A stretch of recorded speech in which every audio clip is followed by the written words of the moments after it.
What's going on, guys? It's Jimmy here with your $1,400 third stimulus check update and future stimulus check updates, as the next stimulus package has already been announced, called the Build Back Better package. And there's multiple other different provisions and packages and stimulus items on the near horizon, such as student loan forgiveness, the $15 an hour minimum wage, although it might be raised anywhere from $10 to $15 an hour, the push for that, as well as the Social Security increase and the $15,000 home buyer package, as well as the next stimulus package. I'm going to give you the latest details of all of that, as well as the $1,400 stimulus checks that are going out right now, but the IRS has confirmed a delay and this mysterious date of March 17th for the delayed checks. I'm going to give you all the latest details of it in this video. If you're new to the channel, make sure to subscribe down below so you don't miss out on updates on the third stimulus check package and the fourth stimulus check package coming out. And don't forget to hit the like button, and let's jump right in. The GOP, which is known as the Grand Old Party, which is a nickname for the Republican Party, an old nickname, is going on the attack against the third stimulus check package bill that has already passed, known as the American Rescue Plan or the Biden Relief Bill. Remember, not a single Republican in the House of Representatives or the Senate voted to give you a third stimulus check or to pass the third stimulus check package, even though 70% of Americans, in some polls as high as 75% of all Americans, said yes, they were in favor of the third stimulus check package, the entire package. Not a single Republican from both the House or the Senate voted yes on this bill. And now Republicans are attacking the bill and the Democrats, even though the bill is already passed. Republicans are going on the attack against the newly signed $1.9 trillion third stimulus check package as they scramble to find a messaging foothold against the Democrats' first big win heading into 2022. Republican lawmakers who voted in unison against the legislation are gambling that they'll be able to tamp down the bill's popularity in the long run, even as polls have shown it garners broad approval, including from their own Republican voters. The focus among congressional Republicans is twofold: highlighting provisions they hope will be damaging to Democrats and accusing their political opponents of trying to take credit for an economic recovery Republicans say was set in motion by the Trump administration. Senate Minority Leader Mitch McConnell says, quote, "I am not surprised that the American public's initial reaction to this, before they know what's in it, would be positive. The thought of many Americans getting a $1,400 stimulus check, why would they not like that?" says Mitch McConnell. What they do not know is how much of the bill has nothing to do with the pandemic. The economy is just going to have a fabulous year, but it has nothing to do with this massive Democratic wish list of items. A recent poll from Morning Consult and Politico found that 75% of all registered voters were in favor of the third stimulus check bill and they support it, including 59% of Republicans, yet not a single Republican congressman or congresswoman in the House or the Senate voted yes on this package. Senator Rick Scott of Florida says the $2 trillion stimulus package that President Biden signed into law is a historic waste of money that not only puts our economy at risk of inflation, but also reflects the increasingly liberal priorities of today's Democrat Party. Let me know if you agree with them or not. If it was up to the Republicans, we would not have gotten a third stimulus check of $1,400. And while we already have dozens of Democrats pushing to not only include a stimulus check in the next package, the infrastructure package that is known as the Build Back Better package, we actually have dozens of Democratic lawmakers in both the House and the Senate pushing for reoccurring monthly stimulus checks in the next package. This is good news because Nancy Pelosi says that the House of Representatives is already working on the next stimulus package or the infrastructure package, and we could actually see details of it as early as next week, although I expect that there will be a lot of negotiating up and negotiating down. If you remember, the $600 stimulus check was originally not in the second stimulus check package, and it was negotiated up to include that $600 stimulus check. And that is what we could see from Democrats, to include either at least one stimulus check in the next package or possibly multiple monthly reoccurring stimulus checks also. We also could see a lot of the things that are starting to come out on the horizon next, such as the minimum wage. Probably minimum wage will have to be as a standalone bill, anywhere from $10 to $15 an hour. I don't think they'll be able to pass it at $15 an hour, but the Republicans say they're willing to do $10 an hour, which still is about a 50% increase from the federal minimum wage right now at $7.25. We're going to see that. We're going to see the push for the $200 per month Social Security increase, which is authored by Senator Chuck Schumer, who is the Senate Majority Leader now, Elizabeth Warren, and Ron Wyden. They have a previous plan to increase Social Security benefits by $200 per month for all Social Security beneficiaries. The plan to provide more than 60 million Americans with an additional $4,000 over 2 years is part of the Senate Democrats' bold Phase 3 stimulus proposal.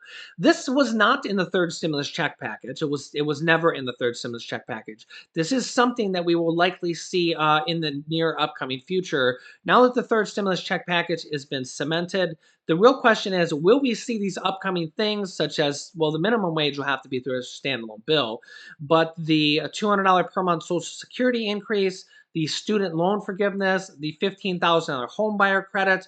Will we see these in the next stimulus package, the infrastructure package, or will we see them as a standalone bills or presidential executive orders? Senator Chuck Schumer, who is the Senate Majority Leader, says that the president can do this through a presidential executive order, and he's seeking to get more than the $10,000 of student loan forgiveness that President Biden said he is willing to do. In fact, here is Representative AOC on the potential of student loan cancellation in the near future. And this also kind of begs the question on, will we see other types of debt cancellation? Will we see medical debt cancellation? Will we see mortgage debt cancellation, home debt cancellation? Will we possibly see credit card debt cancellation? What about for the people that don't qualify for student loan debt? Will they be able to qualify for other types of debt, such as medical debt, credit card debt, or mortgage relief debt? It'll be interesting to see what happens. Here is Representative AOC. About student loans, because I found something very interesting in this bill.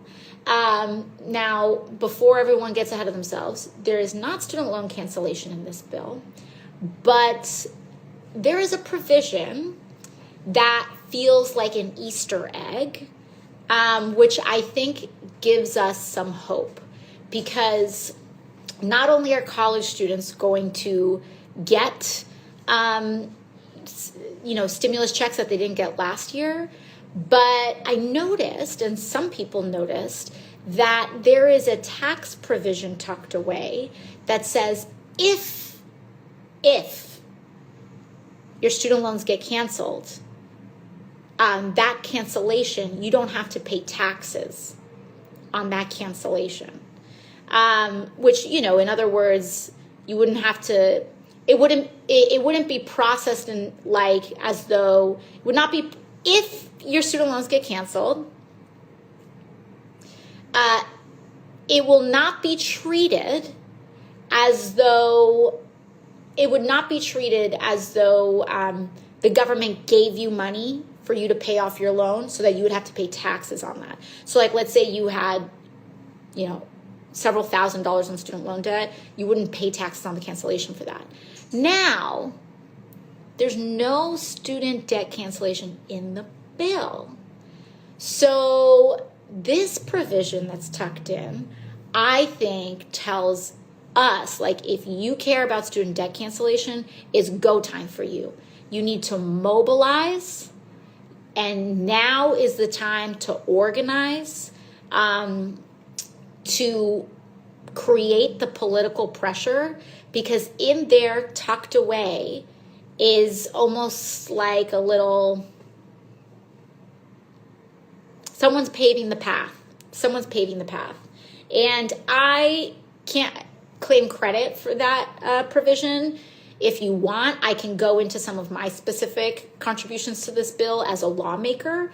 In fact, I will get into one of those a little bit later, because it's part of money that you can get, additional funds that you can get. But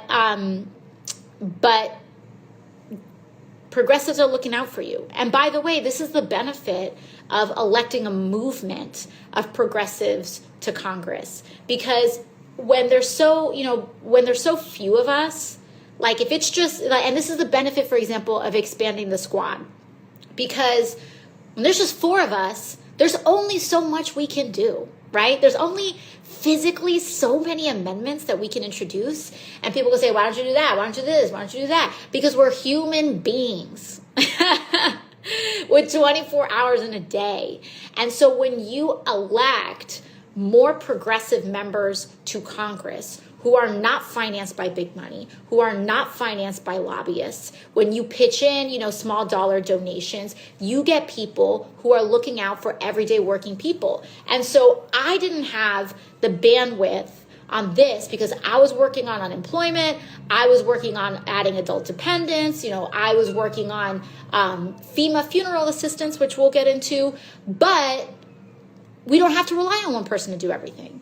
We've got people that are willing, the more progressives we get, the more progress we get. And so someone was looking out and included that, which paves the way for us to fight for student loan forgiveness and not have it, hit you on the back end in terms of getting taxed on that potential forgiveness. So I will keep you up to date on all the upcoming stimulus programs. There's also going to be mortgage assistance, rental assistance, property tax assistance, and utility assistance that you can claim from the third stimulus check package, as well as $350 billion going to states and cities, of which they're going to be passing their own state and local county stimulus check programs, as well as mortgage assistance, rental assistance, and property tax assistance on the state and local county level. The new provision in the bill says they have to spend more of the money going to states and cities on those type of programs on you guys. So there's a lot coming out on the horizon. I'll keep you up to date on all that. Now, the IRS kind of gave us some weird information today about delays in the stimulus check and this mysterious date of March 17th, which is St. Patrick's Day, so maybe I should get my green wig out. On Friday, which was yesterday, the Internal Revenue Service confirmed that $1,400 stimulus checks will officially start to go out on Wednesday, March 17th. But some taxpayers will start to see those payments before the official date, which, as you know, down below in the comments, we've had hundreds of people already receive their $1,400 stimulus checks or at least be pending in their bank accounts. But the IRS says that they won't start going out until March 17th. Question begs here, are they talking about the paper checks? Paper checks could start going out within 4 days. However, they say some Americans may see the direct deposit payments as pending or as provisional payments in their accounts before the official payment date of March 17th. Quote, the payments will be delivered automatically to taxpayers even as the IRS continues delivering regular tax refunds. We urge people to visit irs.gov for the latest details on the stimulus payments, other new tax law provisions, and tax season updates. The IRS also writes the third round of economic impact payments, or stimulus checks, will be based on the taxpayer's latest processed tax returns, either from 2020 or from 2019. This includes anyone who successfully registered online at irs.gov using the agency's non-filers tool last year, or alternatively submitted a special simplified tax return to the IRS, the IRS wrote in a statement from yesterday. I will keep you up to date as this is unfolding. Also, the whole garnishment issue that's kind of come to light. I've discussed that in the last video. You can check that out next if you haven't yet, and I'll be talking about more details of this as it unfolds, as well as the $10,200 unemployment stimulus payments. I'm sorry, I should actually say $10,200 unemployment income tax that you don't have to pay taxes on. So that is a provision in there that the first $10,200 of unemployment money that you received last year for 2020 will not be taxable. We're waiting for guidance on the IRS. If you already filed a 2020 tax return, you may have to file an amended return, or they may come up with a simplified process from the IRS. I'll keep you up to date on that as well, along with how to claim the $3,000 to $3,600 child income tax credits, along with the adult income tax credit, the earned income tax credits, as we're waiting for guidance on the IRS on those as well. The IRS is expected to pay the $250 to $300 per month per child on the child income tax credits or monthly child stimulus checks, which is kind of the first opening of the door of the monthly stimulus checks. Hopefully, we see more of that in the next stimulus package. It's nice that they're kind of getting their feet wet with this child income tax credit and sending out monthly stimulus checks of $250 to $300 per month for the adult for the children, but it goes to the adults, of course. So it'll be nice to see. It's nice to see that they have a monthly stimulus check starting to go out, and hopefully they expand this more in the next stimulus check package. I'll keep you up to date on all these stimulus check programs, so make sure to subscribe down below if you haven't yet, so you don't miss out on new updates on the third stimulus check, the fourth stimulus check, and all the other stimulus check programs that we talked about. You can click this top video here to watch my newest stimulus check video next. That should be the one about garnishments too. And this video teaches you how to start your own business selling products on Amazon FBA. I have dozens of students that have replaced their 9-to-5 income selling products on Amazon, and I teach them how to do that. And me and my wife sell products on Amazon as well. Click on one of those videos next. Thanks, guys, and I will see you in the next video.